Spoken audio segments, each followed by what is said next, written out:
Hello and welcome to Murphy's Garden, and this is our first video of 2024, and this video we're going to start planting some of these trees. So some of you will have seen the video that we did in the autumn in which we set about sort of deciding which trees we wanted to get. We sort of planned out the area, how it was going to look, measured everything out. So if you're interested in how we came to the decision on what we're going to plant, watch that video. So we've got the trees now, and what I intend to do is plant each of the trees. I'm going to do one by one each week. And what I'm doing with each tree, I've done lots and lots of investigation into each of the trees to find out how to plant them correctly. And the site, the locations that they like, the aftercare, all of those things. So I've just looked all on YouTube, on the internet. I've got lots of really good books on about trees. So gone through everything, and I've tried to just compile as much information on each of these varieties. So if you're interested in a particular tree, then look out for that as I put those videos up. So today I'm going to make a start. The sun's come out, it's quite nice weather. We did intend to plant the trees in the autumn, but with one thing and another, we decided to dig out the rill. So if you want to watch that video, we dug out the rill. We knew we'd have all the spoils from the rill and we'd have to put these spoils somewhere, so it seemed sensible to put them over this area, and you barely notice them. Actually, it's just all gone on here and disappeared, and it's quite nice soil, so it's adding some nutrients to this area. So that's done. As I say, we're a bit later getting onto this job than we planned. We've got a window of opportunity because we've had lots and lots of rain. The ground is lovely and moist, and then we're forecast in a few days it's going to get quite cold and the ground may freeze, so we can't plant trees into frozen ground. So we want to get on and do this as soon as possible. We've had a lot of high winds, so I'm quite glad that we haven't planted them yet, because they would have been quite vulnerable in those high winds that we've had. I think we're due for kind of settled weather for a bit at least. We will stake some of them if necessary. So let's crack on then. The tree that we're planting is called Cornus Kousa, variety chinensis, China Girl. It's an AGM awarded tree, also known as Korean, Japanese or Chinese dogwood. And I've really wanted a China Girl for some time. I've seen them growing in various gardens that we've visited, and it was on my list on the best deciduous tree video that I did way back, which was certainly 1 if not 2 years ago. So a lot of the information about the tree is in that video, so I don't want to repeat everything I've already said. I have, however, purchased a fantastic book recently called The Essential Tree Selection Guide, so I wanted to share some additional information from that book about this tree. So there are lots of beautiful flowering Cornus trees to consider, so do lots of research to find the one that you like the best. The main ones to choose from are Cornus Kousa and Cornus Florida, and both have many outstanding qualities. Cornus Kousa originates from Korea, Japan and China, whereas Cornus Florida comes from southeastern Canada, northern Florida, West Texas and Oklahoma. So we'll begin by digging a hole, and it's recommended to dig a hole about twice as wide as the pot and about the same depth as the pot, and also to remove competing vegetation, which we have already done. So while Al digs the hole under Murphy's strict supervision, I will just talk a little bit more about the Cornus Kousa. So I've gone for the Cornus Kousa variety for reasons I'll come on to in a minute.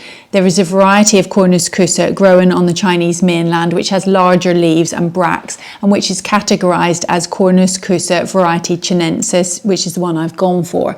Chinensis grows larger and taller and has more vigorous flowering and growth. Growing in the wild, individual trees can be found to grow to about 8 metres, but in cultivation they usually get to about 3 to 6 metres. It has a lovely upright multi-stemmed habit when young, becoming rounded to vase shaped with age.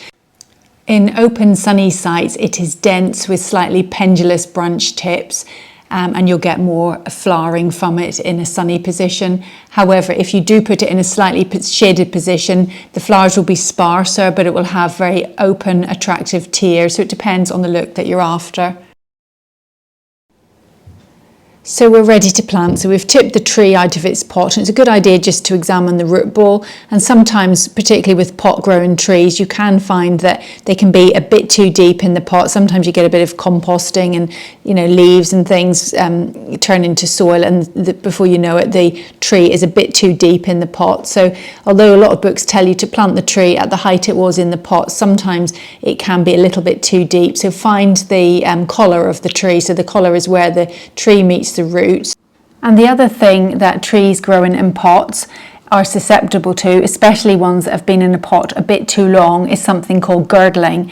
A girdling root is a root that grows in a circular or spiral pattern around the trunk or just below the soil line, gradually strangling the trunk.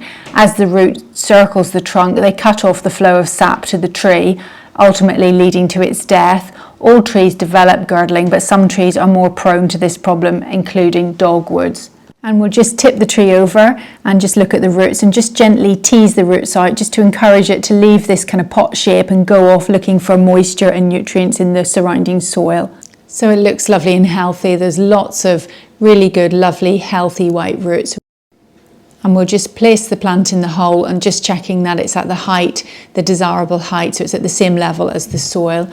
And our cheeky little blackbird is back again. He's using us to dig holes and find all the worms in the garden. He's coming along, hoovering them up after us. So that's about the right height. And then stand back and see what direction you want the tree, how you want it to face. You want it to look good at the way you're going to look at it most. So from the path, we want it to be facing the right direction. So Al is just loosening the soil at the bottom of the hole. He's going to take a little bit more out because we're going to add a little bit of our homemade compost to the hole, just because this is a very sandy site. It is free draining, which the tree will like, but we do want to make sure it has got a little bit of nutrient, so we'll just add a little bit to the bottom of the planting hole. And next I'm just rubbing the roots with mycorrhizal fungi. So mycorrhizal fungi is really good because it increases the absorption area of the plant and sort of acts like extensions to the root system. So in a newly planted tree, it's really good just at helping it get established more quickly and makes it a little bit less susceptible to drought and problems. It will get off to a better start. And we're just going to add irrigation pipe or an irrigation tube. It's just a plastic tube, but it will just help the moisture get right down to the roots. Sometimes in the summer, if you water, it just all kind of dries up at the top and doesn't get right down to the roots where you want it. So this will just hopefully help with that. And then we'll just fill in the hole. We'll return some of the soil and add it with some, so 50-50 compost and 50% the original soil as well. So we'll just do that, and then we'll go round firming in the soil just to make sure there's no root rock. So while Al's just finishing that off, it's obviously this is a deciduous tree, so it's difficult to imagine at this time of year, but it has got lovely lush green leaves. They're kind of glossy on the upper side and slightly paler underneath. And then in the autumn, the colours can vary with different Cornus Kousa. Some have a fairly anonymous yellow-green leaf, but others are spectacular with yellow, green, red or even purple leaves. Cornus Kousa flowers later than the Cornus florida varieties and is often flowering when other trees have finished their spring display, so it's quite good for extending the flowering time. Although single flowers may be born throughout the season, it tends to culminate in a display, a magnificent display in early summer.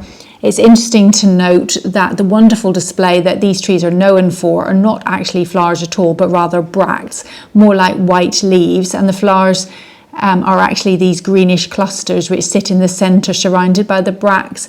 Bracts are usually white but can sometimes be pink tinged. They're about 2.5 to 7.5 centimetres long with a defined pointed edge, and they are followed by attractive fruits which are reddish pink, sort of raspberry size, about 2.5 centimetres, and they emerge not long after the flowers. The edible fruit is yellow and juicy and fairly sweet, and then the bark on these trees, particularly in mature trees, it starts to peel. It peels off in small strips, creating a kind of attractive mosaic-like structure. So I recently watched an online talk called A Planting Palette for the Future by James Hitchmo. in which he talks about which plants we may or may not be able to grow in the future as the climate gets hotter and drier. After the weather we've had of late, it doesn't feel like it's getting drier, but if these predictions are true, then plants like Cornus were listed as one that may suffer in some parts, particularly the south of England. So it's worth knowing, therefore, that if you are in a drier, hotter spot, then Cornus Kousa has a higher tolerance for warm, drier conditions than Cornus florida. And at this point, just check again that you've got the planting depth right. One of the most important things to get right when planting a tree, and the cause of failure for trees to grow successfully, is planting a tree too deeply. Get this right and you're giving the tree the best opportunity to grow and thrive. Root flare, or the root collar as I previously call it, needs to be exposed to oxygen in order for it to thrive. If it's covered in soil or mulch or excess water over a long period of time, it will cause the bark and the cambium layer in the trunk and the root flare to decay. The trunk cannot tolerate constantly moist soil in the same way that root tissue can, and will just break down and rot away. So Al is also adding a stake, just because our garden, as I've said before, is very windy. It's quite a smallish tree, it's quite multi-stem, so it shouldn't really need one, and probably wouldn't for other locations, but we're just doing belt and braces, we don't want any failures. So he's added the stake to hold the tree when we get these sort of westerly winds. That's our most problematic direction, and then he's holding it with this plastic tie, and it just goes in between the tree and the stake, so it doesn't rub against it, so it will keep it, stop it from getting root rot.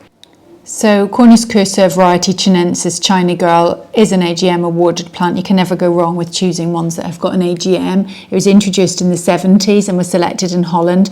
After much research, I've chosen this one for the following reasons. So the Kousa variety flowers later, and therefore the bracts are less likely to be damaged by cold, wet British spring weather. It can tolerate drier, hotter conditions, and this is a very hot, sunny site. And being a relatively small area, I want all the trees to perform all year round and do as many things as possible, get as much from them as possible. And as well as all the desirable features mentioned, China Girl also has stunning autumn colours with leaves turning red to orange. It grows to my desired size of about 3 to 5 metres, doesn't get too big. And best of all, unlike other varieties, it flowers from a very young age. So I can see what these flowers are going to look like. The flowers may be few in early years, but I will look forward to becoming more abundant every year, and it'll be something to really enjoy over the years to come. Some other considerations: it's not toxic to people, pets or livestock, positioned in full sun to part shade. The aspect should be south, west or east facing, avoid a north facing site. Exposure, try and keep this sheltered. Hardiness H7, USDA 5 through 8. Soil type prefers clay or sand, but the soil must be well draining. pH acid or neutral. Water well and regularly for the first spring and summer, increasing in periods of hot or dry weather, but avoid overwatering as China Girl does not like wet soil. When planting in autumn, you may only need to water a little. Take care to water the soil and not the leaves, as this can cause scorching. And once planted, keep the area free of weeds and grass, and don't mulch around the base with bark. Pruning isn't really required as they naturally grow into an appealing dome shape, so only prune to remove dead, diseased or damaged branches, and only prune hard to control the overall size or internal canopy. Prune only in the dormant season and never in spring.